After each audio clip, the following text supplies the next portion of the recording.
Good evening, ladies and gentlemen. Welcome to the South-Afrifur podcast at 8 a.m. 8 p.m. What am I talking about? 8 a.m. for some of you. 8 p.m. CAT, 2 p.m. EST or EDT at this point, daylight savings time and whatnot. Today we have Tempo and Slate, who are both working on an amazing project that we'll get into as soon as we start talking about it. Obviously, we have our co-presenters Inpw and Scratch. Hello. And yeah, welcome. Hello. Hello. Hello. Hello. This is Tempo, for those of you tuned in. This is Slate. Just so you can differentiate Slate and my very similar voices. See, this is why we actually use the video, because your icon flashes when you talk. Interesting. We're innovative like that. It was a massive Everyone's- process getting it sorted, but it looks like it's working now. Everyone's icon except for Inpw's. Yeah. Flashes. Oh. But I think everybody's very well versed with your accent by now. Yeah, my South African accent. Just like a tree. Anyways, Anyway, Dinotopia. yeah. Tell us a little bit about Dinotopia and what it was, because I actually honestly have to admit I really didn't play it, or I didn't know about it till today. Right. That So let's send them Dinotopia a preview video first of all. Let's send them some pretty pictures to look at. Dinotopia as a franchise began as a kind of a fictional travelogue by painter James Gurney, and it was, chronicling a guy who washes up on the shore of an island filled with talking dinosaurs, and the adventures he has awesome. on it.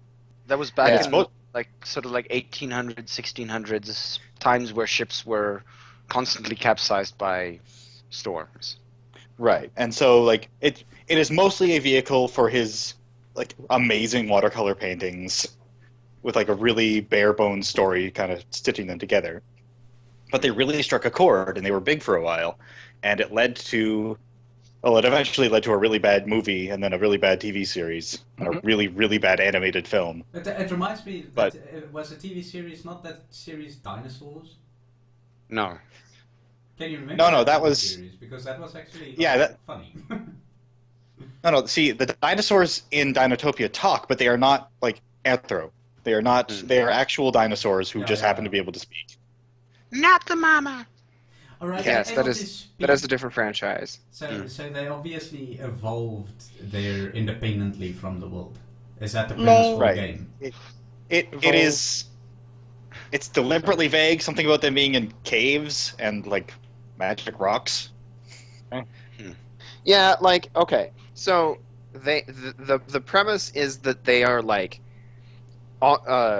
dinosaurs have, instead of being wiped out everywhere, were survived on this island and have been just living there for millions of years since then, and have this really cool culture, and they're very enlightened, and the humans who show up there have to kind of catch up to being as civilized and mature as the dinosaurs. Wow. Right, and so a lot of the conflict revolves around people who think that they know better or who are stuck in their ways, kind of coming to see that their behavior is self-destructive and they need to get with it. It's a very, very utopian, not a little socialist. Yeah, and it has a lot of respect for the earth kind of overtones, and respect for each other and stuff like that. And they have they fly on skymaxes, which are pterodactyls or something, and they're similar. And characters, humans who arrive on the island will assume that they can just direct them around as they would a horse. Oh yeah. But because they're animals. the skymaxes are offended by this. Nice. All right. So. And so, So. go ahead. You as a player, what do you play as? In the it is primarily a book series. There are how many books in the series would you say, Slate? Like 20? I believe there are. All right, there's the primary like painting books, of which there are 4, I think. 4. Yeah. And then there's a host of like spin-off novels that he didn't write, but presumably had some control over. And did all the art for. Right, and at this somewhere in that area of time, somebody made a 90s style isometric adventure game, which stands out as one of the few times that Dinotopia crossed over into other media that actually turned out well. Oh yeah, like when Slade and I played this a couple of years ago on its 20th anniversary, we just were like, wow, people actually really cared about making this game good. Like, because a lot of times you like play a video game that's based on an existing franchise, and the people who made it, like, it's clear they just kind of dropped the trappings of whatever the property is onto a completely unrelated game. Yeah, Bird versus camel. Yeah. Yeah, but like that actually happened even to Dinotopia again later. There was a GameCube game. yeah, And it was a platformer. It was really bad. It was like a platforming third-person shooter, allegedly set in Dinotopia, a land where everybody gets along and like non-violence is a huge important thing. Laws, right? One and of they the shoot primary all the laws dinosaurs with magic rock beams. Like you use a magical rock to like stun them. I think is what they're going. But to freeze them. Mm-hmm. Like the whole game is combat, which is very not Dinotopia. Right, Dinotopia. One of their they have 10 laws, and one of them is weapons are enemies even to their owners. Okay. And so you can always tell if a Dinotopia entry in the franchise has the involvement of and blessing of the original creator very heavily. If the if characters are running around with spears and other weapons, because in the books. They never do. It's very, very. It's remarked upon as very unusual if people are well, we'll just solve this through violence. I'm gonna make a very, very interesting sort of connection here. What are the odds that Star Fox Adventures was somehow influenced a little bit by Dinotopia? It's possible. Likely. Yeah, Star Fox Adventures began life as a game called Dinosaur Planet for the N64, and and from what I remember seeing of that game, I think it's very possible that there's some influence there. But then at some point, Shigeru Miyamoto was wandering through their studio and decided it should be a Star Fox game. Yeah. That reminds me of I think what's it? JonTron mentioned that at one point. Mm. It's your game is a fox, my game is a fox. My game is a cat. Too bad, too late. So, although sort of weapons being not really outlawed but heavily frowned upon does very much sort of limit the sphere in which a game set in Dinotopia can play. I mean, I think hence the success of the isometric point and click, but not so much the platformer. Right. It actually lends itself quite well to the adventure game, which I think is one of the reasons it worked so well, because in the game, you play. The term is a dolphin back. You're a recent shipwreck survivor who washes up onto shore, and in search of your missing sister, you wander all over the island. Oh, okay. Is it your sister or your wife? Sister. Sister, I think. Is it sister? Yeah, it's your sister. Mm. You're 15 or something in the game. So it's a civilized world, right? But now what bothers me is a little bit about the following. I actually want to know how it plays out when you have the carnivores and the herbivores. Because the brontosaurus they were the T-Rex's food. Mm-hmm. Right, anybody... All right. T-Rex is everybody's food. Yeah, all the dinosaur species are intelligent. Those that can get by on fish do so. And those that choose not to are isolated in this central part of the central island. Part of the island in the rainy basin. And the understanding is don't go there or you risk being eaten. Right, and they go there when they die. Instead of the dinosaurs being buried, they go to the rainy basin and donate their bodies Alright. to like T-Rexes. Wow, okay. Altruism. For science. For science. Altruism is a thing. Seriously. Alright, so the new version of this, is it also going to be isometric? It's going to be very much a like port of the original. We're just upgrading the resources wherever we can. So like we it's got a higher remaster, not a quality- remake. Right. We got, for example, we just got a high quality. Oh, you're breaking up, man. You died. Is he Tempo? dead? Tempo? Sorry. So we just got a higher quality version of the opening video, the one I linked in the chat, and so that will be going in the game. And like James Gurney has said that he will give us all the art we want, Which is for the game. Oh my god. Yeah, that's Right. pretty cool. So like- that's basically everything that you need. Basically, like we're also going to be hosting a music competition using the original. We got our hands on the original like MIDI files, and we're going to be hosting a music competition on OC Remix. So that people can- with the MIDI and that. Nice. That's And so, yeah, and OC Remix is already on board. They said that they would happily do that. If you guys have any musical inclinations, you are, of course, welcome to come and join in on that. Anyone in the fandom who wants a head start on that should just contact me, and I'll give them the files, because the contest isn't officially open yet. I might But, contact you. If I get the yeah, time. I just and- have a little bit of stuff going on now, so... Yeah, and because like what the plan is that we will get we'll have a contest, and we've got the original composer as a judge for it, and we're gonna get a couple other people to judge the entries, and then the ones that are the best out of the contest are going to be included with the game in the download. Oh wow, And so, yeah. that's cool. Tempa, you spoke to me about that South African composer. Oh yeah, Trevor Jones. Yeah. So Trevor Jones actually, he is from South Africa, and he did the music for the Dinotopia TV show, and it's really cool. Here, I'll find that theme.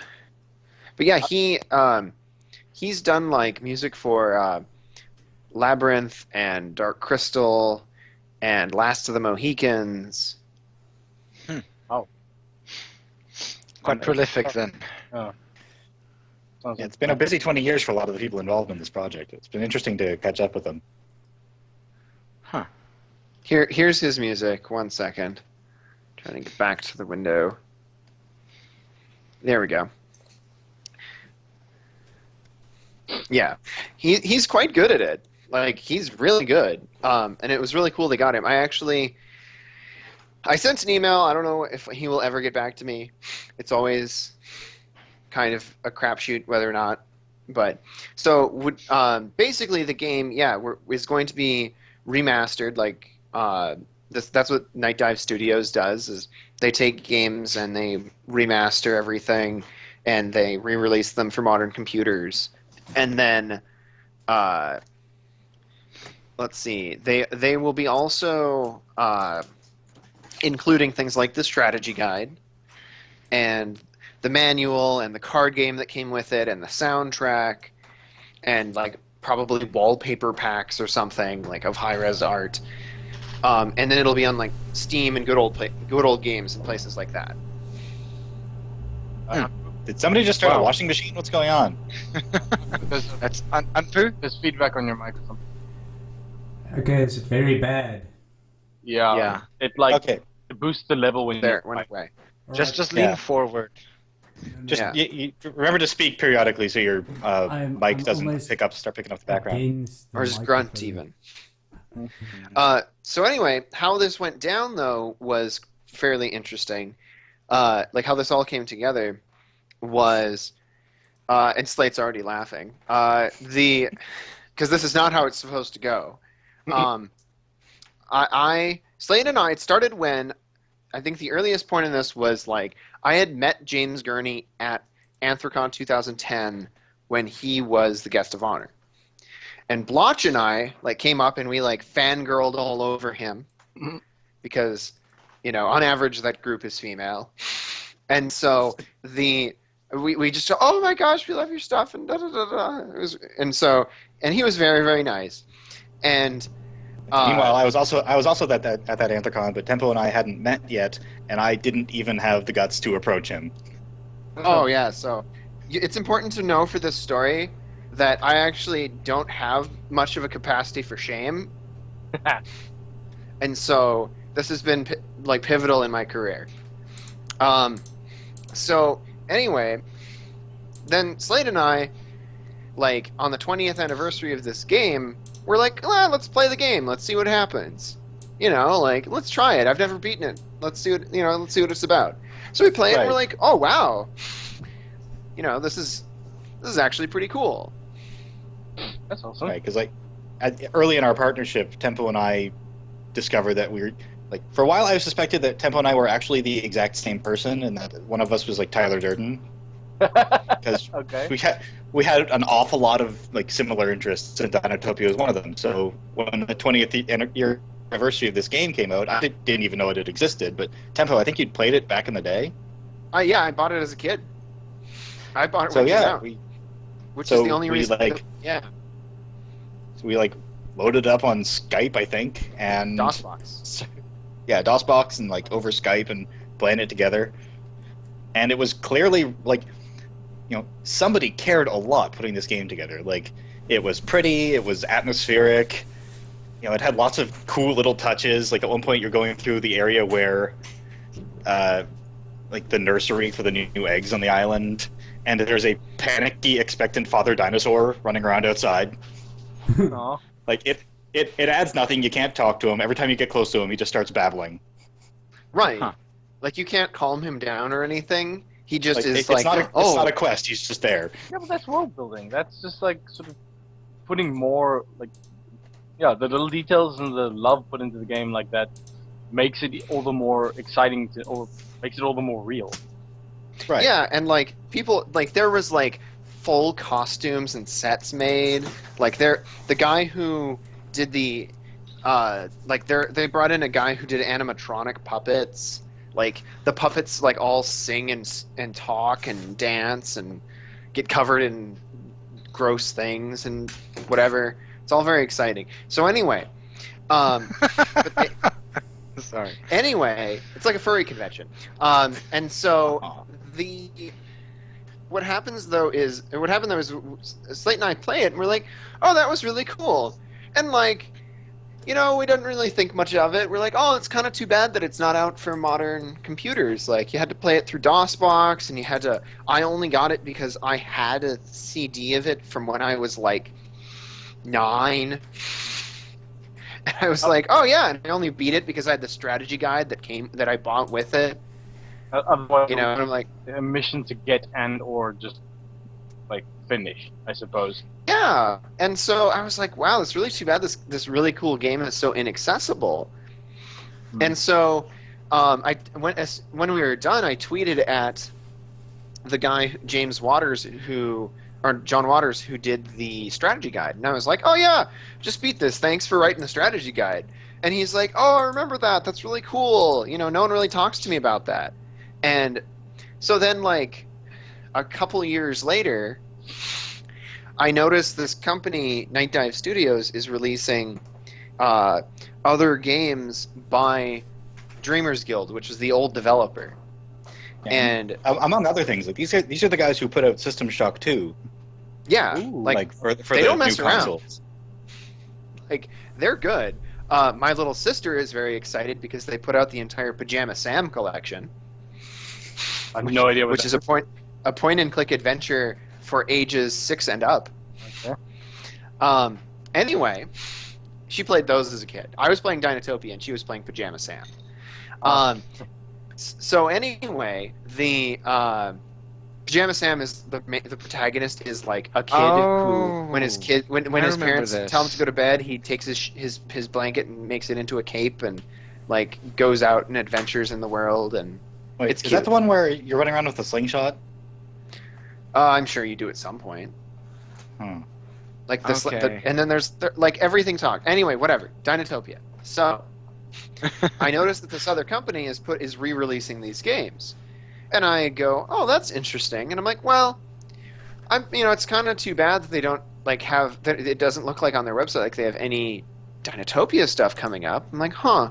And so I just on a whim, I contact John Waters, and I'm like, hey man, just curious. I have a copy of your strategy guide, and how would you feel if like the game were re-released and we just threw it in there, like it was part of the download? And he's like, yeah, that'd be great. Like then people would get to use it, and da da da da. I'd only got one print run. He's like, let me talk to my publisher for you. And I'm like, okay. And this would actually turn out to be a brilliant foot in the door move. Because if you had just approached everybody else in this being like, hey, I'm just some random guy who likes this game, please make it better, then nobody would have listened to you. Yeah. Right, they would have said, oh, some crazy person on the internet. They don't understand. That crazy person doesn't understand how hard it would be. So I first contacted... What? Go ahead. I was just saying, but like, because you had this one person, suddenly everything, like, you could say, well, we've got the guy who did the strategy guide, and that's not everything you need to do this, but it's something. Right, it's leveraging it. And so what happened was, it's, you know how like, okay, so it itself, this process was like an adventure game, because you had to like, you got this little piece, and then you show it to someone else, and you're like, oh, I guess you can advance further. I guess you are serious. And like, so, what, you had a question? No, I was just okay. But yes, and so what happens next is I believe it was I started going down the list of the credits, and so I contacted like the executive producer of the game, and like the composer and people like that. And so I contacted the composer, and he's like, oh yeah, I remember that. He works at like DigiPen now, and he's like a music instructor, and he's like, oh yeah, I have that stuff. Yeah, let me get you the files. I can show you the files. Here you go. And I'm like, cool, okay. Because I told them, like, oh yeah, I have the strategy guy ready and on board and whatever. And he's like, oh, well then, yeah, sure, I'll get involved too.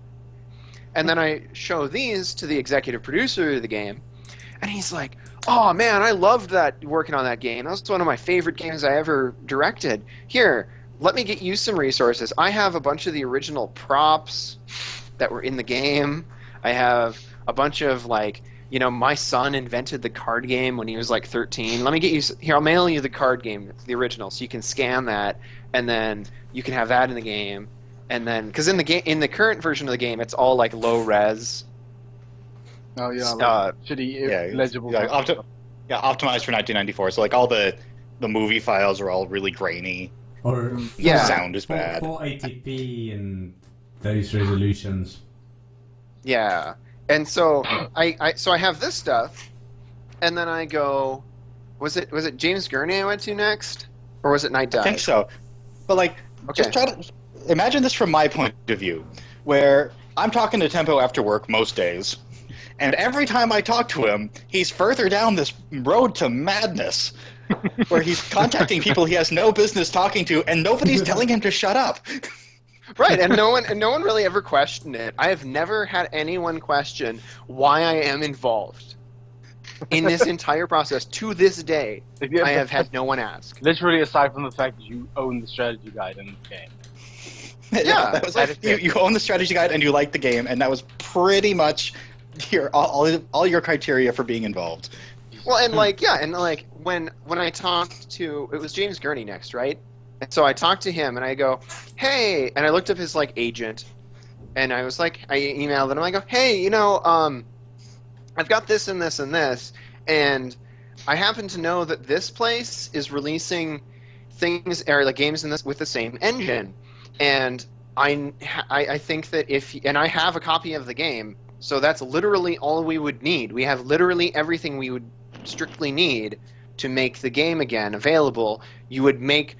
I told them, like, if I told it, like, if you guys say yes, we'll just put you on at whatever rate you agree with for royalties with the publisher or with this republisher, and you'll just start rolling in money for you again. And James Gurney's like, oh, I loved that game. I was really proud of that. Yeah, let's do that. Here, let me get you some high-res art. And like, if this had been a bad game that we liked but nobody else did, then this never would have happened. But everyone Tempo talks to loves this game and was happy to work on it and wants it to have another chance.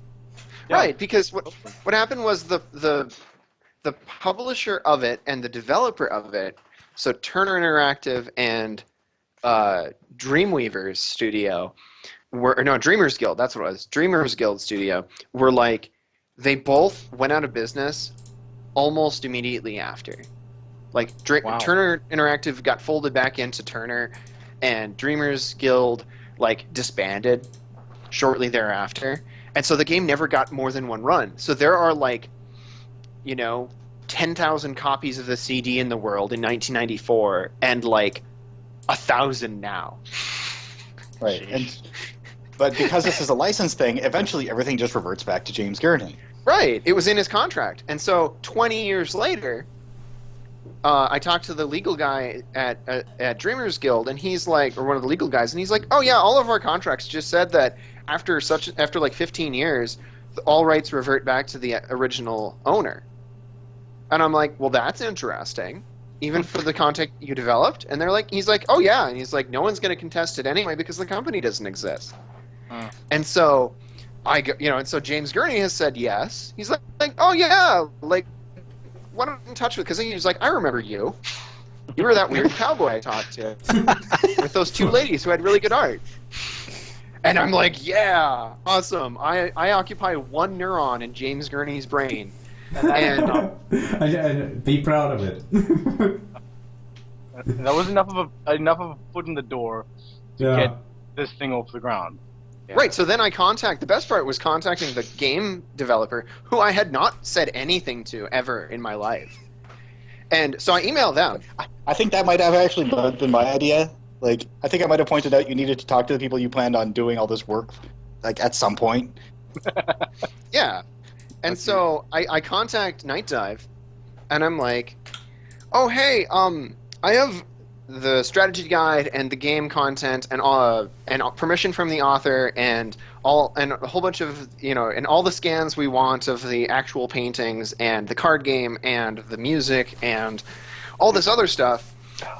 We just need someone to like package it all together. This whole story sounds like that trading a paperclip for a house thing. Oh yeah, because the only thing you have to offer is enthusiasm. Right, exactly. And that's all it takes sometimes. Yeah. And so now we're in talk now we're in talks of like, getting the 3D models from the terrible TV show. Like, oh yeah. And so now we're like talking to Hallmark and stuff and seeing if we can get the 3D models for like Zippo from the TV show and stuff. Holy crap! Hallmark actually produced that. Yeah, Hallmark got the rights and they did some unwise things with it. That explains a lot because Hallmark is feel good. Yeah, good movies. If we get talking about the miniseries, we're never going to stop because Tempo. Oh yeah, don't rant about that. Don't get us on the miniseries. So anyway, what happened was, Night Dive responds with, "Oh my gosh, what's going on? Sure, yes, please." Because and it was great talking to Stephen Kick is the guy who runs Night Dive, and he's the CEO, and he talks to me and he's like, oh okay, yeah, and he like looks me up and he's like, oh, you did something called Nordgard. Oh, okay, you must be legit. And he's like, that's really that was really great art. That's really professionally put together, that game that you made. And because he Googled my name, and he's like, oh, and you're a professor. Oh, okay. And so he's like, oh, yeah, sure. Like, this all seems legitimate. Wow. Oh my God. So, yeah, he's just like, oh, yeah, like, that's great. Here, can you give me the resources now? I'm like, oh, yeah, here you go. Here's everything. He's like, wow, this is for real. This is on the level. You really do have all these resources. And I'm like, oh, yeah, here's the phone number for the James Gurney's agent, she's expecting her call. Oh, okay. Oh, that didn't work. Oh, here's her cell phone. Call her on her cell phone. She's probably off. It's after 4. Oh, okay.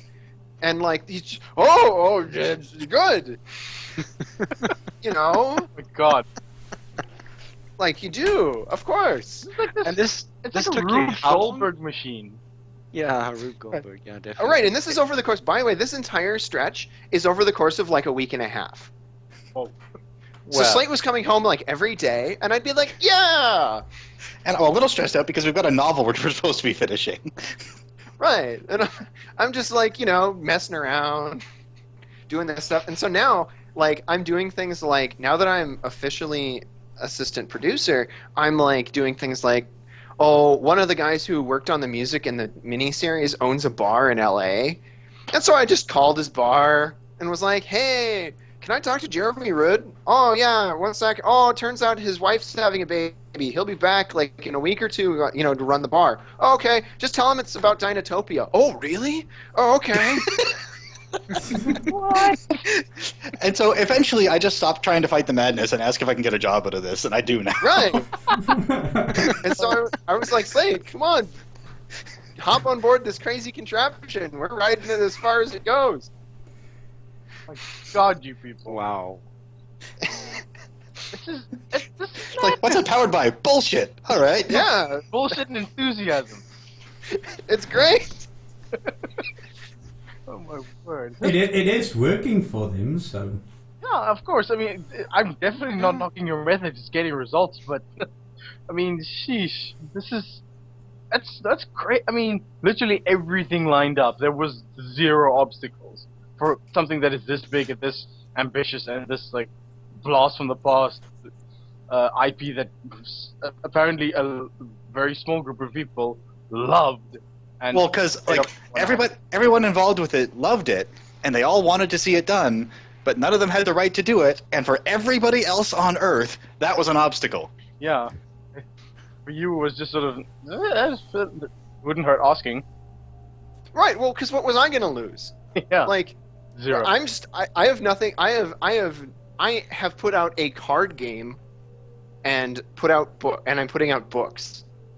Like, I don't care if someone gets a weird email from me and then says, "Oh, I can't help you." That doesn't hurt me. Yeah. And like all these other people were just like, "Oh yeah, like I have the original, like whatever. Like I have a guy like looking for the source code. He's like, I found like another version of the source code, but it's old. I think I have the real source code somewhere else." And then another guy's like, "Oh yeah, I found the font that I made for the game that's used in every Dinotopia book. Wow. Let me get you that. It's on a floppy disk in my closet. Oh, I don't have a floppy drive." I'm like, "Oh, it's okay. Go to this guy who's also in your city in Atlanta, Georgia. Go to his office. He's going to bring a floppy drive this day, and you're going to meet at the bar and outside of his workplace, and he's going to do the swap then." Oh, okay. And the puppets are all in a warehouse somewhere. Oh yeah, so the puppets are their own little story. Because like the puppets are these animatronic puppets. There are like, how many would you say in the game? Like 7 or 8 of them? Yeah, something like that. Something like that. Some of them get reused at different paint jobs to play different characters. Right. And like they're all like life-size dinosaur puppets that move and blink and talk and sing. Yeah, if you guys check the video, you will see that it's like stills, and then you see the head of Velociraptor talking and whatnot. No, that is actual video footage, and it's an animatronic thing. It's not 3D. Like there's 3D in the game, and it's not anywhere near that good because it's 1994. Right, it was 1994 computer game level graphics. Yeah. It's like Star Fox for the Super NES level. But anyway, the puppets, I'm like, I wonder whatever happened to the puppets, because it's not like I need puppets to make this game happen again. Like, I can't like give the puppets to the studio and have them do anything with them, but I was just curious. So I find this old website from like the 90s, and I'm like, oh, hey, there's this guy, and this is the guy who made the puppets. Oh, it has an email address. I wonder if it still works. And so I emailed the guy, And I say, hey, we're remastering this. Do you still have the puppets? Just curious. And he's like, yes, still have puppets. They have been watching me work in my workshop for 20 years. They're on a shelf. Can't talk now. On set of Captain America 3. Wow. Jesus. And I'm like, okay. You know, this has reached the tipping point. I'm gonna call bullshit on this. Yeah. Like, seriously. No word. And so it turns Sounds out like that a this fever guy... dream. Right. This guy. That's how a lot of my life experiences sound. Don't worry. And so, anyway, you should hear sometime how I got into the fandom. But that's another podcast. So what happened was though that this is the guy who has done all of the animatronics for X-Men, the movies, Marvel movies, and the Walking Dead TV show. Ooh. Wow. And so he's like, he gets back to me like a week later, and he's like, yeah, I looked at the puppets. We can't ship them; they're too fragile. He's like, I'm afraid that the 20-year-old latex will break if we try to like ship them or move them. He's like, but they're still here. If you want someone to come and pose with them for photos, he's like, just call ahead. And I'm like, Wow. oh, okay, great. And he's like, yeah, if you ever, like if you want a tour, just call ahead. And I tell the executive producer, and he's like, oh yeah, I know that guy. Like he works downtown for me. When are you going to be in Atlanta, Georgia next? Where do you live? It's like for some reason, Atlanta, Georgia is this huge hub of the special effects business. Of puppetry specifically, because there's like, oh yeah, we had this. There's this professional puppet theater downtown where like we did all this, and I'm like, a professional puppet theater? Yeah, it's specifically made for puppets. Oh, okay, Cool. And so he's like, oh well, I'll go down there, and and Slate's like, hey, could we get a bunch of like photos of the latex? Right. And because if they're too fragile to move, and if we need to do more, like if we need to redo some of the cutscenes, then they'll need to be 3D models. But if I can get some high-res photos of these the puppets, I can literally just paint the original paint job onto the 3D model. yeah. Huh. And so, like, I talked to the executive producer, and he's like, oh, yeah, I'm in the same city. I got a camera. And so, yeah, like, this is how this project has been going. Like, with the Just like, stars oh, yeah. aligning perfectly everywhere, every time. Right. And, like, every once in a while, like, I'll bump into a dead end where, like, one of the people involved, like one of the producers, has since become like he's like a professional creationist or something now. Yeah, And he's a like professor of creation sciences in some like the desert somewhere. Right, and so he has like a special website where he has like all this creationist theory stuff, and so he's like, oh, sorry, I don't really have like dinosaur stuff anymore from that, because Dinotopia is all about like science and dinosaurs and and millions of years and no particular religious philosophy involved. Right. Not creationist bullshit. Right. For some reason, I was thinking creationist as like something completely different. I had No. He's like a minor brain biblical fart. creationist. Okay. So he's like, I just don't have any of that stuff anymore. He's like, that was another life to me. And I'm like, okay, whatever. But then I just keep talking because I just keep. Wait. So this actually shot it. happened. This wasn't. Oh, yeah. This wasn't. Now I thought you said that you think this might happen. No. This literally happened. Oh. And so what happened was I literally screenshotted each frame of the credits at the end and just went down the list and contacted everyone. And that seems to work out fine for you. And they're like, oh yeah, every single person has been like, I loved that. I loved working on Dinotopia. That was the best. Let me get you some more stuff from it. I have Timbu's Forge. Let me get you that. It still lights up. I've been keeping it in my garage. Oh, okay. Wow. you know, I hadn't heard that one. Oh yeah, All right. we found Talk Timbu's Forge. So, And we found. go on. So yeah, and we were just like, yeah. So everybody involved has just been like, oh yeah, like let me help you. That sounds like a great project. And yeah, and Slate this whole time has just been the one person who's been listening live to this and is just like flabbergasted. I feel like the guy wandering through the Disney musical who is not participating in it, wondering why everybody's dancing and singing. Yeah, Right. I'm there with you, buddy. Yeah.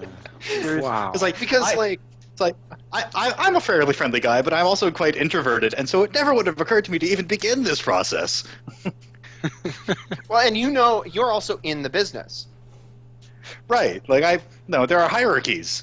And that is what I also say. There are people that like don't. there's a chain of command you're supposed to be following, and like when in this case, the chain of command is a big jumbled mess because the company is closed down and things got absorbed, and you just decided you didn't care about any of that. Yeah. And so you just arranged it so that by the time you approached the people who would be doing the work, you had like 6 or 7 names attached to it already. Well, Yeah. theoretically, it's doing it the right way. It's everybody that follows that chain of command that you're talking about. I mean, a project in 1994. Yeah. Oh yeah, it never would have happened. It would be way too confusing. Like eventually, a lawyer would have gotten involved and shut the whole thing down because it looked sketchy. Right, because Yeah. it is sketchy. Like, this whole process has been highly irregular. Like, To say the least. right, like, and like, the best part is when people just, oh yeah, who is this guy? I will Google him. Oh, he's worked on Nordgard. Oh, he teaches at Bismarck State College. Oh, he seems like a reputable fellow, this dog person. All the pictures online of him are of dogs. That seems fine. Oh my god. Glad they didn't find your porn. Yeah, well, I they may have. I guarantee they found the porn. Yeah, Slate illustrated the porn. Slate, put a link of the porn in there. Yeah, sure. Why not? No, it's been like the most Like if James Gurney Right. Googled Tempo, he would have seen the Dinotopia story, which was illustrated by me. So I was like, all right, well, that's happening. You mean there's? But he's there's a very cool guy. Like, There's a he's Dinotopia. very like. right? Sorry. There's a Dinotopia story that you did Yes. I wrote last a Christmas. story and then he illustrated it. with porn. No. No. Yeah, just show him the link, Slate. All right, hang on, let me find it. Yeah, Slate, just find the wait, link. This is a PG-13, so should I post it in the chat or in the? Oh, they can just not No, click no. on it. They can just Yeah, not if click you're on not. Yeah, if you're not, of age, just don't click. It's on PG-13. No, we're PG-16/18. Slash, we don't know. This Just, is the part they're where not we put gonna up they're not story- gonna be scandalized by text. Just post the link. Scandalized by text. So anyway, that series of hexadecimal letters and numbers. I am scandalized.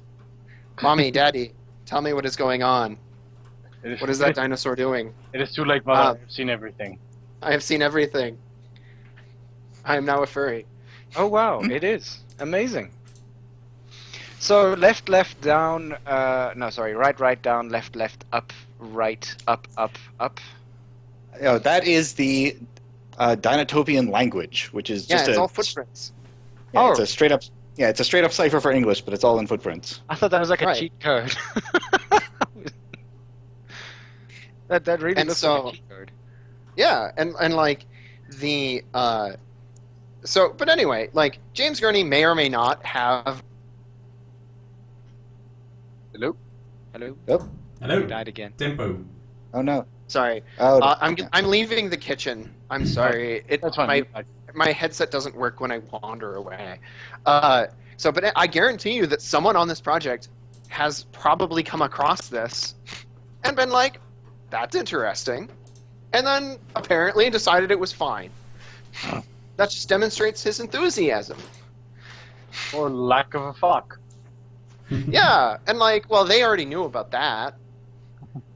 Okay. And like but like I said, the best part is that no one has really worried that I am apparently not involved. Like, I'm just, oh, hey, I'm here, because Slate, Slate's like, oh, like, you should probably, like, like, the chain of command, and, like, your lawyers talk to their lawyers. Nah. And I'm like, I pay my lawyer with beer. You were just like, nah, bro. Right. It's all good. I got this. And it very much seems like you do, to be dead honest. Right, I mean, it's fine. It turned out. Oh my God. And, like, so now Slate's just given up and hopped on board. Yeah, pretty much. I'm willing to be dragged along behind this contraption. Right, like, whatever. Wow. It's not worth fighting it. And so, yeah, like, right, so, like, everything involved now is just, they're, like, has kind of come together, and we've got all these resources, and we're slowly getting some more, and Slate in particular, Slate and I are currently working on the strategy guide idea. Like, we're just kind of, like, laying out what we want to do and what we're going to do with that, because, like, when I scanned it to do optical character recognition, like, part of the reason, like, I make this sound like it was all just this whimsical, like, fantastic, effortless journey, but there was actually work involved. Like, I spent, like, 30 to 40 hours like, fixing all the errors in the optical character recognition when I scanned the book, because the book's, like, 115 pages, the strategy guide. And so, and there were no text copies. Like, that was one of the things the author of the strategy guide said. He's like, I'm sorry, I don't have a digital copy, and neither does the publisher. He's like, you're on your own. He's like, I can't. There's nothing I can give you. And I'm like, don't worry about it. And so I just scanned it, typed it all, whatever. And the problem was that every page for the most part has a background, has like a textured background to make it look like parchment. Yeah, and that was just OCR. Oh no, yeah, it was awful. And then someone back in 1994 thought it would be really cool to overlay this semi-transparent purple dinosaur footprint over every page somewhere in a random spot. Oh, cool. And so, Yeah. so like I'd be fixing it and it would read perfectly until I hit like a toe of the footprint, and then like a word would be missing or wrong, and then it would be fine until it hit another toe, and then it'd be wrong, and then and these footprints covered up like 20% of the page every time. So I had to type up every single one, whatever. And the problem was that the pictures were low res to begin with, and so we're going, like Slate and I are going to have to like figure out what to do there, like to replace them. But all of the text is there, and like we wanted it to be a searchable PDF and have the Dinotopia font in it and whatever, and that's not a big problem. Like, that's easy to do now. Like, now that you've taken it apart and patched everything up. Right. And so... Now you've done the Mechanical Turk work. Now, for the source code, you guys said it's a remake. No, it's not a remake, it's a... whatchamacallit? A re-release. A re-release. It's a remastering. It's a remaster. The original game with better quality assets. Now, are you working off the source code, or are you designing it entirely from scratch? It is the same source code. If we can get the original source code, right? Night Dive is the one doing all the code stuff. Like, we're just the crazy, like, I'm doing all the grunt work for the non-technical stuff, like OCR. Mm-hmm. And Slate's coming in to do 3D modeling. So neither of us are really touching the code. Yeah. But, like, I have a guy looking through his old hard drives in California somewhere who's like, yeah, man, I've backed up all the projects I've worked on. Here, let me find it for you. I'll probably, he's like, if I keep looking through them at this rate, I'll probably have it done by the end of July. Yeah, because it is code that is, like, freaking written in 1994. It's written in Pascal. Right. Perhaps. I don't know what it's actually written in. Yeah. But, yeah, so I can actually just see either you remaster it and you make sure that it fits the higher resolutions and obviously the operating systems and whatnot, make sure everything tested. But it sounds to me like a very tedious process. Oh, yeah. Well, okay. lots of really cool things have a tedious aspect to them. Yeah. Like, that happens. But, like, it's just a matter of wanting to put in the time. Slate, you didn't show them the picture. Oh, sorry. I sent it. Linked to the thing. Okay. I did it. So, anyway. But yeah, lots of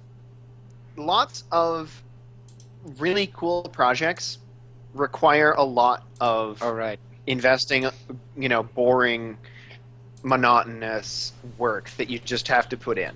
Mm-hmm. And I am and like I can say that about like books I've worked on and like the card game and everything. Mhm. And so like, by the way, that link is also 18 plus. Yeah. For explicit dinosaur. Explicit dinosaur. So The lesser known cousin of the Extreme Dinosaur series. And so anyway, so what we ended up doing was, like, I just took all the grunt work. Like, normally, all this contacting people via email, typing up old resources, all that stuff either would have been done by a studio like Night Dive, or no one would have done it.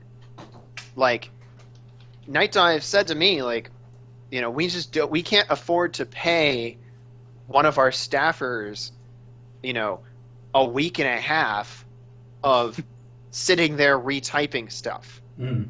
Like, that just doesn't, we can't, or no, a week. So it'd be 40 hours. So it'd be a full-time week of sitting there scanning and retyping things.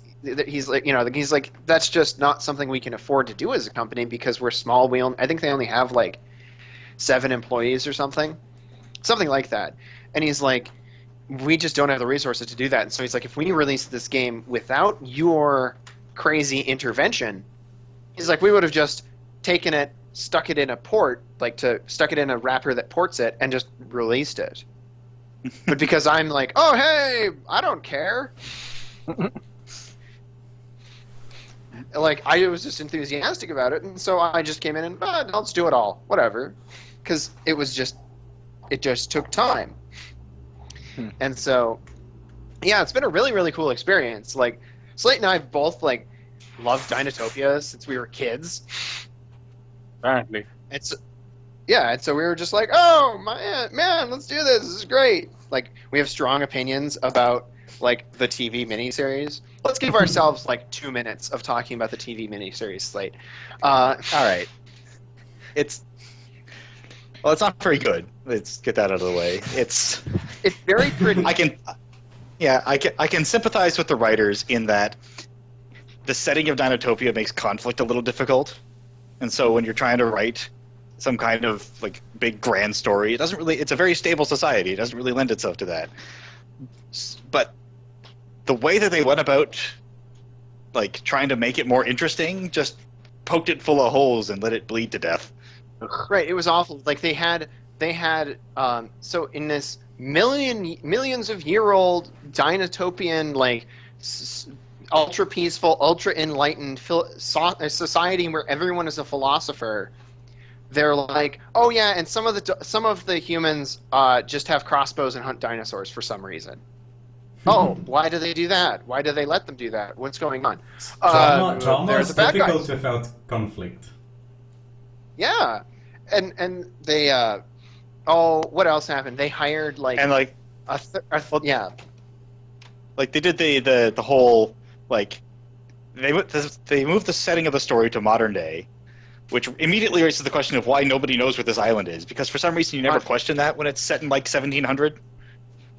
Well, yeah, because like okay, so the original story, like the books are all set in like the middle of the 1800s. And there could, in theory, be an island somewhere that no one knows about.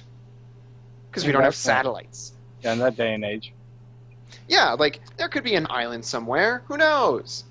And it made the question go away of, oh, well, how has no one found this? Well, whatever. But in the TV show, they're like, no, why can't I find it on my GPS? Right, like they crash a plane. Why is no one looking for the plane? Right. Like, does no one see this island that's here? And they're like, they just kind of ignore it and go, oh, are there no mysteries in your outside world? And they're like, well, yeah, but we have cameras that point down from the sky. Take pictures of the land and show it to us. Oh, And since this is land, we should be able specifically to see it. to avoid this exact situation. Yeah. Right. This is somehow reminiscent of Wash playing with the two dinosaurs in the beginning of Yeah. Oh, yes. Firefly. Yeah. yeah, It's a Firefly. beautiful We land. should call We'll this it this land. this land. I shall call it your I grave. should call it your grave. Oh, curse your sudden but inevitable betrayal. And Yes, so, that. so anyway, and they hired like a 27-year-old and a 32-year-old or something. No, 26 and 30. But 26 and 30. The characters were clearly intended to be teenagers. Like they had serious daddy issues. They had no respect for authority. They were awkward around girls. Like they didn't know. They had like weird, like I don't know about these new strange feelings I have. Moments with around girls, and they like are like fighting over the same girl, and like at one point they get so mad at each other about one of them talking to the girl that they like get in a like stand-up wrestling match sumo thing right next to the edge of a giant precipice at a waterfall, and like fall hundreds which of kicks feet off the entire rest of the plot. Like the plot would not exist if these two were not idiots. Right. Yeah. And this happens. Right. And like it goes from a society where like everyone has to like, you have to find your own path and you have to discover who you are, and all of the books are about like you have to discover who you are and don't let anyone tell you who you are. And to like the TV show where like the same actress who plays the Borg Queen in Star Trek decides who you are for everyone. And so she like decides that these two douchebags who wash up on the island, one of the angry one who is terrified of flying, or no, the angry one gets to be a parent, and for a baby dinosaur, and the one who's terrified of heights gets to ride pterodactyls. Yeah. And both of them are like, we're really, really badly suited for both of these things. Right, like we should they're they're idiots, and even they're like, no, this can't happen. Right, like they both go like, this is a terrible idea. Like, if you knew us, he's terrified of heights, and I am like a big jerk. Like I'm a bigger jerk than he is. Well, like the big jerk was a pilot though, so it didn't make any sense that he was the parent. Right. And so yeah, basically the problems boil down to, like, they create a bunch of really stupid problems in the society for the enlightened white people to fix. Right. So, like, at one point they reinvent gambling, because gambling to the dinosaurs was like a game. You didn't really win or lose anything. It was like playing poker for chips. Like you didn't really lose anything because there's no money. So in the TV show, the writers added money back in so that these teenagers could teach the dinosaurs how to gamble on boxing, which they also introduced to them. Oh, wow. And I'm like, you have this incredible setting where you could be like going anywhere, and there are like, robotic dinosaurs powered by gemstones, and there's like, you can climb to these, the top of this mountain and talk to like Tibetan monks who will like tell you about like, different views on the world and viewing time as a spiral instead of a straight line and all this crazy stuff. And yet you're like, let's show the dinosaurs how to bet on boxing. Yeah, way to perk up an enlightened society with fucking... Right, and they're like, we need to America the shit out of this place. Right, like the one redeeming factor of the entire ordeal is the character of Zippo, who is the subject of both that illustration and the story. Who's, like, everyone on that island should be acting the way Zippo does, where he's like, he's earnest and helpful and like he's a little patient.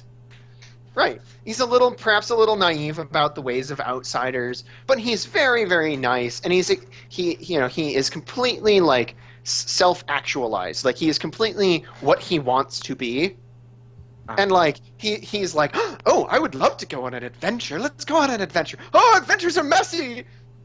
I've stepped in mud. Like it's adorable. I could just imagine T-Rex's boxing. Like you put boxing gloves on those little arms and they're flailing at each other. Move your head. No. Boxing match ever. Nothing. Yeah. So Zippo is like how everyone else in this island should act, but the dinosaurs, despite the fact that in the video game they talk and are like, enlightened, and in the books they talk and are enlightened and they have conversations with you. The first time you see them in the TV show, one of them has a toothache and has decided to destroy a town.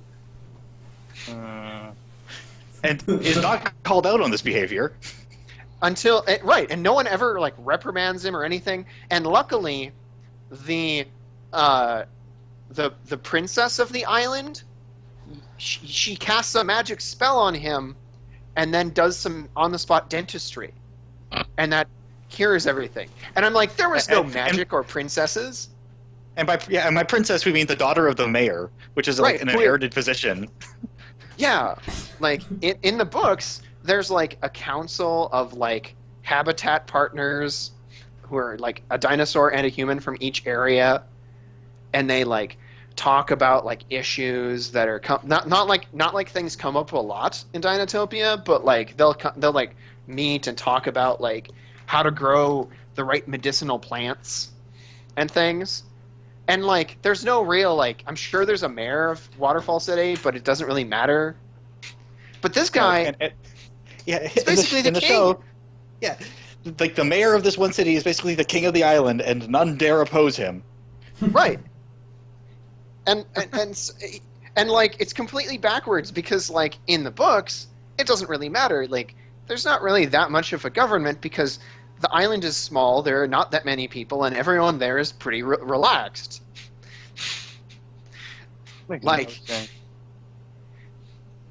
So but in the TV show, yeah, apparently like if you are the daughter of the mayor, you will become the mayor of the island someday. So it's like actually a kingdom. It's not a mayor. Yeah, like you're just calling him a mayor. He's not a mayor. Yeah, that's pretty much a monarchy. Yeah. Yeah.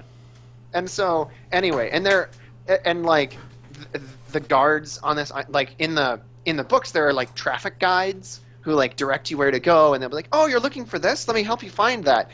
They made them into guards the game, with spears. Yeah, like, you see the traffic guys in the game. They look like clowns. Yeah, and they're dressed like that so you can find them. Okay. Like when you're on the street and you're lost. But in the TV show, they've turned them into guards who wear armor and carry spears and like fight pterodactyls and like. Understandably, I have to say this is just what I mentioned. The moment you want to create drama or keep people watching, you need to add that conflict in it. Yeah, but it's like suddenly nobody trusts anyone. Right. Yeah. Oh, go ahead. Go ahead. No, I have a new topic. It's a way that film works. Yeah, but at the same time, like the books worked just fine. Yeah. Like, and the game worked just fine. But like, it also had like not a ton of respect for the original source material, in my opinion, because they did things like in the books there are these gemstones that can, in addition to like letting light pass through them, they can store light. Mm-hmm. Like they can hold it in them for a little while, and they use these to like they put them on towers and they communicate with each other by like flashing signals. But in the TV show, these are like magic wards that blast away carnivores. Like if you shoot beams at them and they like and they run away. Uh-huh. And so usually they only get to eat like one or two children, before the beams of light chase them away. So they actually just took the whole story and turned it around on its back and made a TV show. Right, and made it into a standard boilerplate. Look at this interesting island with dinosaurs. Yeah. Well, welcome to Hallmark. And so, but anyway, so we're seeing if we can get resources from that. Because if we could get 3D models, for example, we could make a heck of a trailer. You know? Wow. And so it's just, yeah, and so we'll see. But for right now, we're starting small.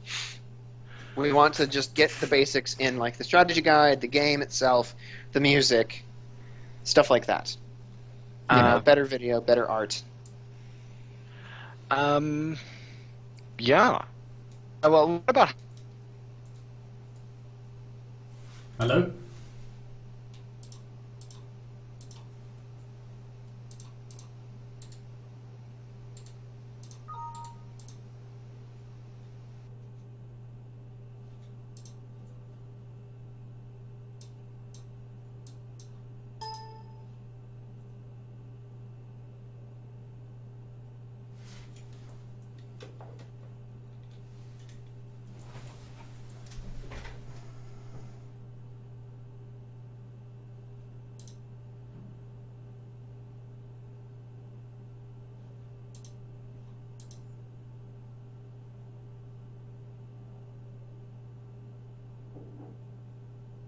Apologies for that. It seems like we had another technical hiccup with the internet.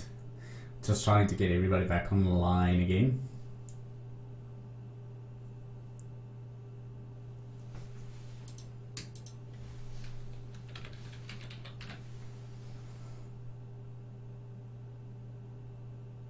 Hello?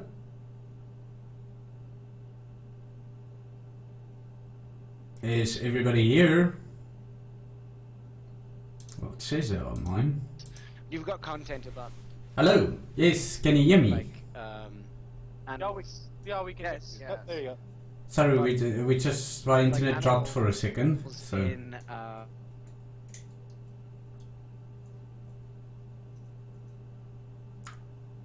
Ivic? What the hell is going on?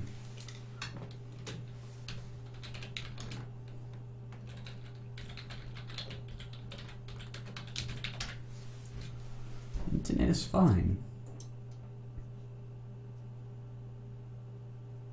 Jark had this wonderful way of making me hungry, because of the way that he always would, and I mean, he would spend pages talking about the feasts that they would have, and you'd just be sitting there going, chestnuts sound like a great idea right now, except they don't taste as good to us. And what's it? Mice eating fish, which was interesting. Wait, what is the topic? What is the topic at the moment? Sorry, I lost. We're moving into Zootopia. Okay. Because, yeah, and obviously by way of Redwall. By way of Redwall, because I mean, and that series, that animated series for me was absolutely I think it was spot on to the book. It Yeah, was. that was It was really very good. much like the book. That was an example of creative control going to the author. Yeah. It was they did not let the fact that it was about mice distract from the fact that it was fairly the source material was serious with high stakes. Yeah. And relatively relatively violent and relatively serious, and unlike Game of Thrones, I feel like it justifies the use of some of its violence. Yeah. So yeah, but what I was gonna say is that back to Zootopia. I mean, so that idea has been there for years. I mean, if you look at Dumpton Tales as well, which is about those moles, if I'm not mistaken, then to an extent, Wolves of Time. I'm not sure if you guys have heard those books before. Nope. I don't think I'm familiar with those. The Wolves of Time series was supposed to be a it's not anthropomorphic, but that was another gateway. I was 13 when I was reading them, and the amount of violence in that thing was insane. I remember reading it to my dad, and then he banned me from reading them until I was 16. So I mean, and it's about these wolves that, yeah, William Horwood. Let me see if there's... You got banned from reading a novel when you're 16. No, I was banned from reading a novel when I was reading it at the age of 12 and 13 because it was a terribly violent book. And they were swearing and whatnot, and then my dad was like, no, you're not reading that thing. And I'm just sitting there going like, but they're ripping things apart, I like it! But yeah. If I was 12 or 13, my parents would have been so glad if I picked up a book on my own and read it. Yeah. Look, he wrote Scalagrig, he wrote the Tales of the Willows series, The Willows in Winter, Toad Triumphant, The Willows and Beyond, Willows of Christmas. So was William Horwood, and then he had these things called Duncton Wood, Duncton Quest, Duncton Found, The Wolves of Time, Journeys to the Heartland, and Seekers at the Wolf Rock. Those were the books that really sort of got me into the entire idea that like all of this kind of stuff could happen. So he, so I mean, like, there's a lot of content out there, and I mean, with regards to Zootopia, I mean, like, I'm hoping that it's going to be another sort of chapter that sort of stands alone as its own. The idea that I like about Zootopia is just, and I hope the story has a lot of this content in it.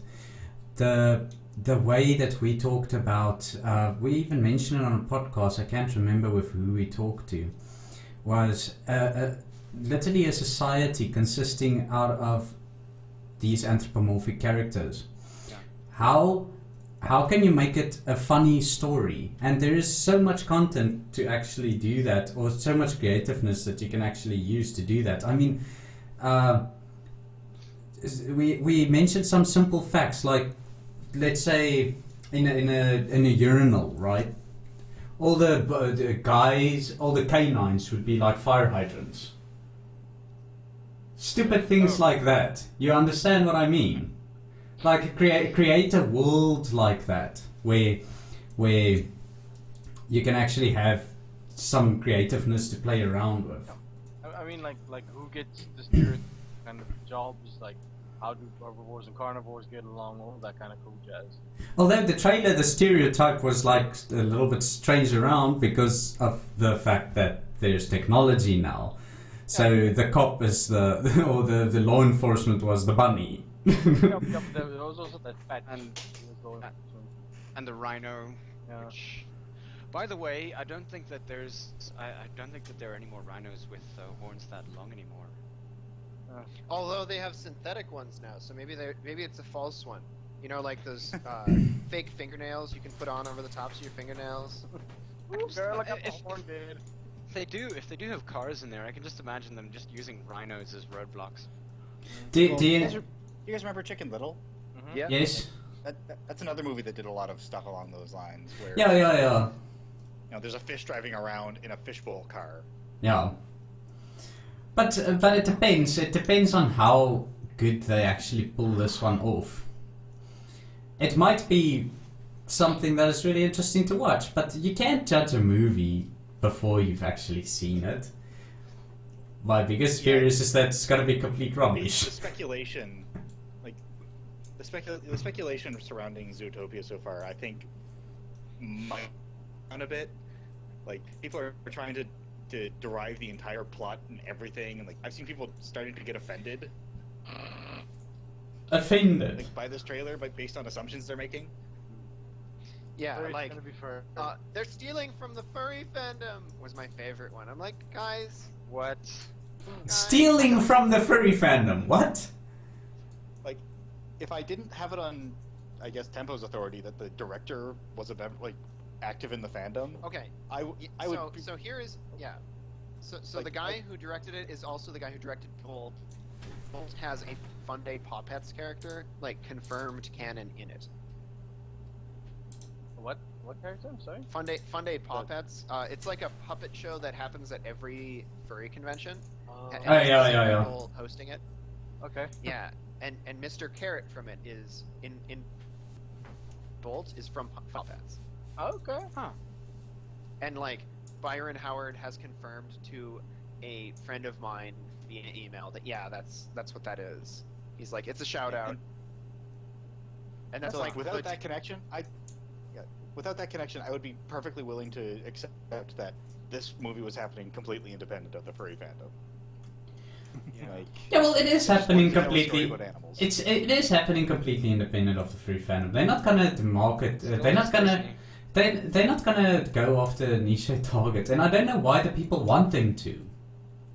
Why do people want them to make an exclusive movie just for furries? So that does that mean that we don't like what other people like? Yeah, I was just gonna say, like, what would that entail? That would not be a normal movie. Exactly. Like, So, and this is where I sometimes don't get people. Okay, maybe if it's like that type of movie, yes, but Disney is not going to do that. No, I just don't make I just don't understand all the people going, oh no, this is stealing from the furry fandom. Seriously, we stole half the shit that we have from everywhere else. Oh yeah, it's all a melting pot. We just ladled what we needed out of it. Exactly. It's a concept that existed for years, for centuries, thousands of years actually. But no, no. But I think it looks cool. I just say people should just maybe not get too hyped up. It's still a year, and if we get too hyped up, you might expect a little bit more than what you're gonna get. Raccoon actually just mentioned on the chat about the Site, which was a book also written recently, or not recently, but back in 2002, by David Clement Davies, who I still remember reading Firebringer from. I caught it in the library, and I was just like, "This is the book," and I started reading it. This is actually after I read Wolves of Time. There was a point, and just to sort of continue on that story about Wolves of Time, I then just took the book out without my dad noticing, and finished reading it. But yeah, no, I mean, like, and it's an interesting point in respect to Zootopia. But the thing is that I mean, you have your characterization and things like that. The lack of scalies, and where they just talk about mammals, might piss off a couple of people. No. Like, No. Actually, what I did see is that the reptiles were more feral than anthro, and the mammals were more anthro than feral. Or I don't know. Somebody mentioned something like that, but it could just be speculation or whatnot. But then I'm seeing another. Look, I mean, you Neil can't Blomkamp speculate on something that you can't see. I know, right, but like as far as the trailer goes, they just say that the people walking around and talking are mammals. yes. So as far as we know, like all the fish and reptiles and birds and stuff are just as we left them, which is actually useful because you don't want a world where like there are no beat animals left. That gives a premise. That gives a premise for like a Neil Blomkamp movie, which could be about segregation and. Oh, please no. That's everybody's really sad. My newest book in Windfall was we had just the mammals be anthro, and then everything else is normal because then your ecosystem stays the same. And so you can just say, oh yeah, well, instead of everyone eating beef, and we even left some of the mammals the same. Like we just said, oh, there are deer people, and then now there are also deer. And so we're like, oh, well, they're eating a steak. Well, that's not problematic because cows aren't smart. Cows are just these. It was not a cow person.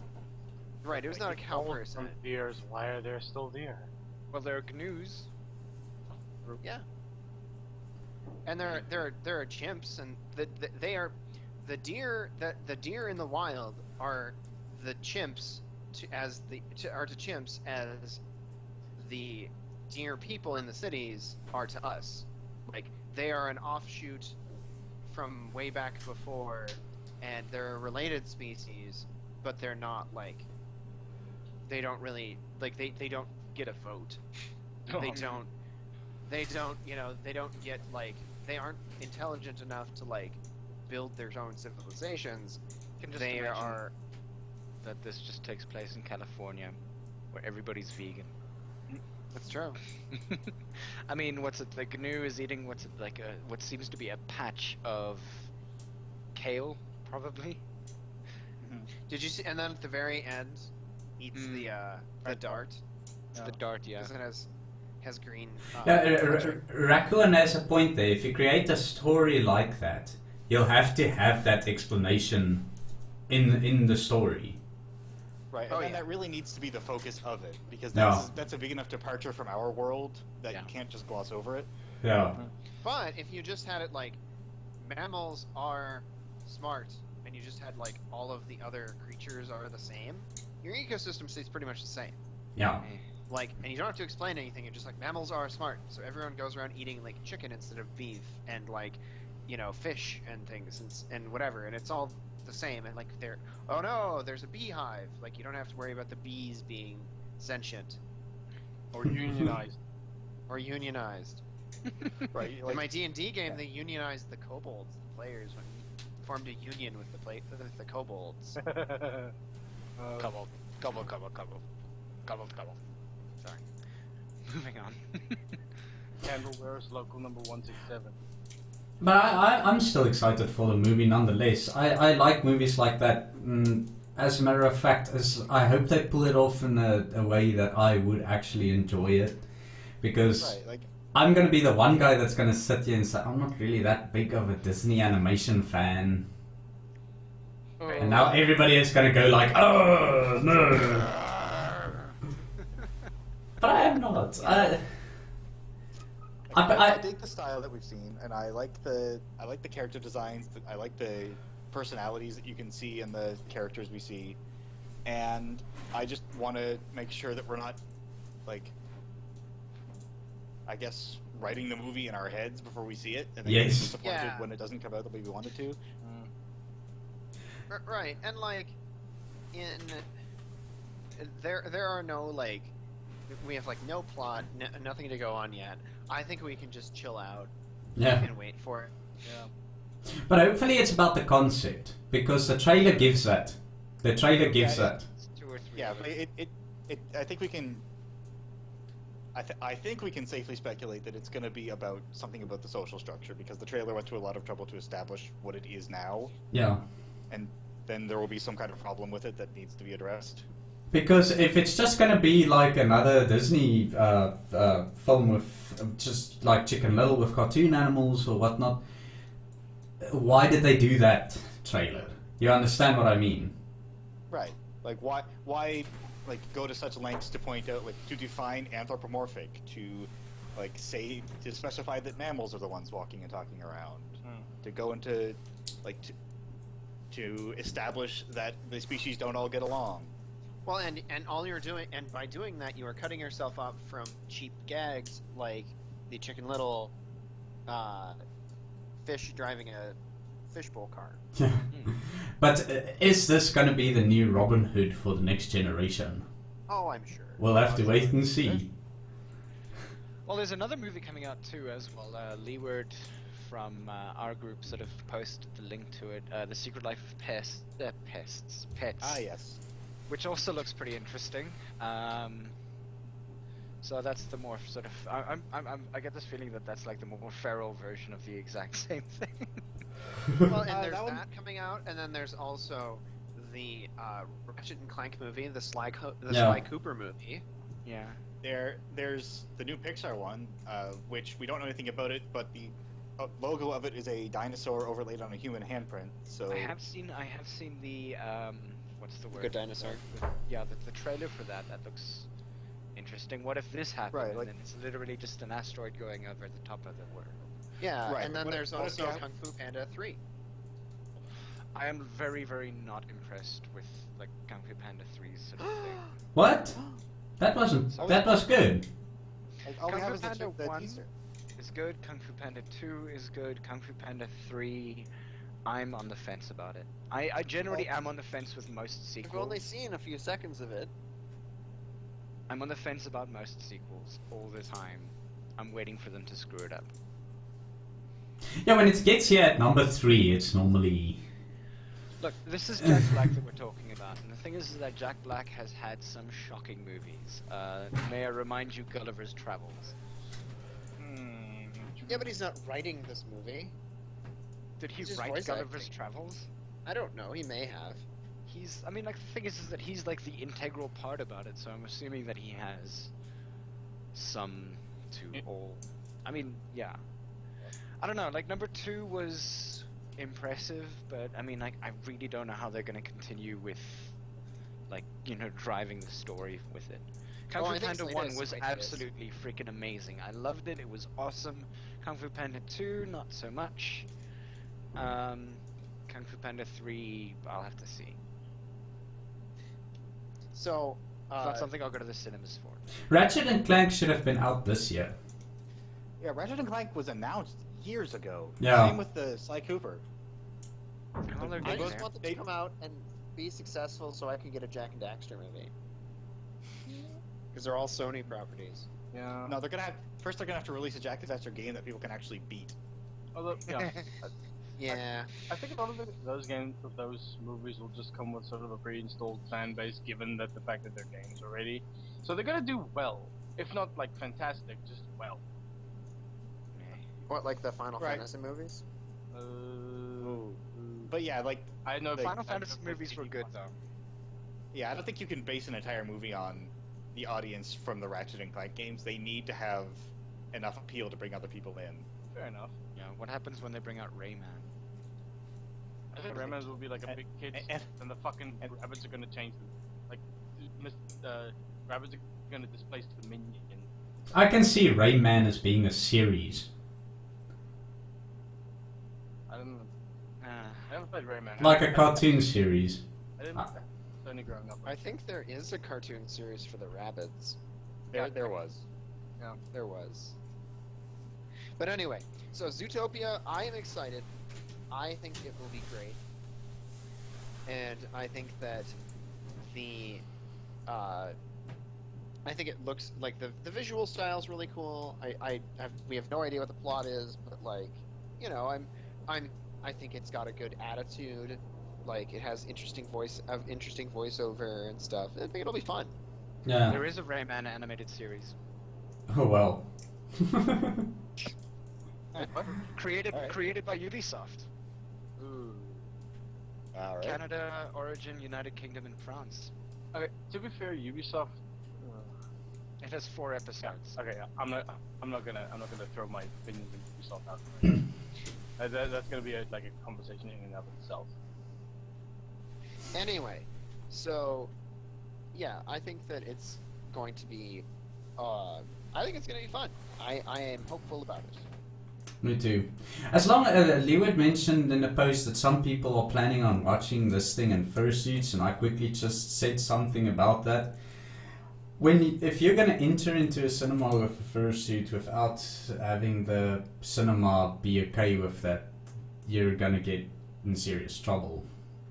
Yeah, I see the US already putting a ban on something like that. Because What, fursuits? Well, Yeah, going into the cinema with fursuits. with masks on, Ah. you it would be like understand. going into the cinema with a huge hat. Like, And that as well. I mean, now I'm sitting behind you and I have to look through your gigantic ears. See, like, I think that's more. I don't think you would get in real trouble. I think they would just tell you to leave. Yeah, they'll tell you can't go, because it's not just that. There's terrorist threats and all this type of shit also around the world. You cannot... where there's expensive stuff or a lot of people smashed into a room, people usually won't like you if you're covered up in a mask. Well, here's the thing. I have been dragged along to be the guide for fursuiters multiple times in public, and like at the shopping mall and at the theater and places. Like, they didn't go to a movie, but they like went past the theater because it was in the mall. Yeah. And like, no one ever really. They just thought it was funny. They asked him what product he was trying to sell, because they thought he was a mascot. And like, because my friend was super worried that like people were gonna persecute him for being a furry, and like everyone was gonna like shame him, and they were gonna like call the police. because they were in the box wandering around. And like, I was like, man, I don't think that you need to worry about that stuff. I don't think anyone actually like knows anything about the fandom. And I think the only thing that you need to worry about is that the people are fine with it, that you're there and you're completely covered from the security cameras. Well, and like the thing is, he was worried that like, because the mall has a rule. He looked on their website. The shopping mall has a rule that says you cannot wear things that obscure your face. Yes. In the rules. And but then he showed up, and like the security guards were taking their photos with him. I think he was enough of a focus that the people didn't worry that he's gonna do anything. Right, like how is he gonna? He could barely walk without bumping into benches. Is he going to like rob a store? You know, is he going to shoplift? Is he going to steal things from stores? Like, you know, what's going to happen? You might just give some people ideas, but it's gonna be on the world's most dumbest criminals. Right, yeah, like, guy robs bank, flees the scene in the most immediately recognizable costume possible. Right, that doesn't let him move. That he commissioned on FA by this person, and Yeah, and if he runs with it, he'll get like 10 feet before like just completely collapsing of heat exhaustion. Yeah. And like, and so he was worried, but in the end it was fine. And we have gone multiple places like that. That's cool. And no one has ever made a fuss about it. People, like I said, most people just ask like, are you promoting an event? Are you a mascot? Are you trying to sell me a product? What's happening? same question that you'll get here. Yeah, everybody will actually think that, but yeah. I actually just found one of my now that I know who he is, favorite voice actors, randomly. William Richard Billy West. Billy West. Billy West, the guy who does everything.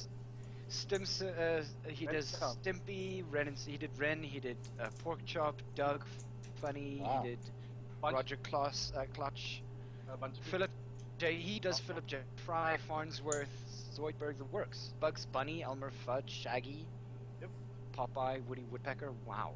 Yeah, Billy West does a shit ton of voice acting. Like, I've never the thing is that I've only heard of him now, and the only reason why I heard about him is because he actually did the English voiceover for the Rayman game. Movie, series. Did he do Dr. John Zoidberg from Futurama? Yep. Why doesn't that just sound like him? Wait, I have to get that voice. Farnsworth and Zap Brannigan and Richard Nixon. Yeah. Man is talented, you gotta give him that. Yeah. Guys, we're running a little bit out of time here. Yeah. Sorry that we didn't have. There wasn't many questions from the group, unfortunately. So which obviously means that we're just gonna have to get you guys back on again. Yes. Which is gonna be such Absolutely. a mission because we really these podcasts aren't that interesting. They're so rare. So rare. Oh, god damn it! Today was actually amazing. Thank you so much for being on. Thank you for telling us about and gushing about the Dinotopia series or everything that you guys had to do with it. Yeah. That is an amazing story to listen to. And please just keep us up to date with what's happening with it, at least. Yes. Oh yeah, we'll let you know. Like, as this is like the first place we have talked about it. Yeah. And so we'll be letting you know, but this is still early days in the project. Like we still have to figure out how the game is gonna actually look and whatever, and what kind of 3D models we can actually get our hands on, and all these sorts of things. So it's still just it's going to come together, but we have to it's going to still take a lot of work. Yeah. That's understandable. And but with your enthusiasm and the where you got in a week, you guys and a half. Yeah, that is really impressive. So. Yeah, and it's just kind of a lesson. I think of it as a lesson in if you are enthusiastic and determined, and you really like do your homework, because a lot of this work was going around and finding email addresses and like emailing like companies that people used to work at so that I could get their new email address, and like talking to one person, then getting the contact information from other people, and like things like that. Just basic like hard work. If you do that stuff, you can make amazing things happen. Like things that and don't let the fact that you have no right to be doing something stop you from doing it. Yeah. Right. Like if you sit around worrying about, what if someone laughs at me? What if someone tells me I have no business being there? Oh no. Like you're not in any real like danger from emailing someone and asking about it. Like no one is going to harm you. No one's going to call the police. And so like all you are risking is disappointment. And if you never ever have any risk of disappointment, you will just sit around being disappointed anyway. Yeah. Anyways, I think we have to call it a night. Yeah. But just give me a second. Yeah. No, go Scratch. No. I want to thank everybody. Yeah, I just said thanks to Tempo and Slate again. I mean, this was phenomenal. Yeah. Thank you so much for being on here. I hope you guys enjoy Father's Day, by the way. Oh yeah, I already texted my father. He is actually in Germany right now, sending me lots of texts of like, oh look, they put hot dogs in this soup. They put sausages in this soup. I'm like, why? Why'd they do that? Oh, now it's a picture, and then no response. Oh, here's a picture of me next to a giant bronze statue of a lady. Right, like, oh look at this. I look like an old man baby. I'm like, that's great, Dad. Wow. But anyway, thank you for the people who are listening. Kane, Dan Leo, Rakuin, Adagio. I remember who else was on here. Keith Sparks was listening for a while. Victor was listening for a while. Thank you guys for listening. Thanks for your continued support. Accretion has mentioned, or Inpw has mentioned, that he will eventually get all of this stuff onto YouTube. He shouldn't make empty promises. Any case, so yeah, we'll have all this content up online so you guys can have a listen to it, and then we'll be able to let you guys know and like when that stuff comes on, because it is important, because I mean this is like I think one of our most interesting like experiences on the podcast, especially one that I've had so far. And again, thank you both Slate and Tempo for coming on and telling us a little bit about your event plans. And I mean, like, the thing is that what's even better is that we didn't even get around to some of your other projects that the two of you guys are working together with. So I mean, again, this definitely sort of needs a repeat where we start talking about that stuff as well and things like that. So we would be happy to tell you about Windfall and like the adventure that has been to produce, and that's coming out at Anthrocon this year in like a few weeks. So so that'll be available, and then we will be happy to be on. I will be happy. I don't know what's late. No, it'll be great. I'll be happy to be on. So okay, cool. Well, you guys have a good day, and we will go about our business. We have to go, and I think Slate has a Father's Day thing. Yes. And then like, so we'll talk to you guys next time. Yeah, cool. Next time I'll be in touch. All right. Thanks Okay. for having us. See you later. Cheers, guys. Cheers, guys. So yeah.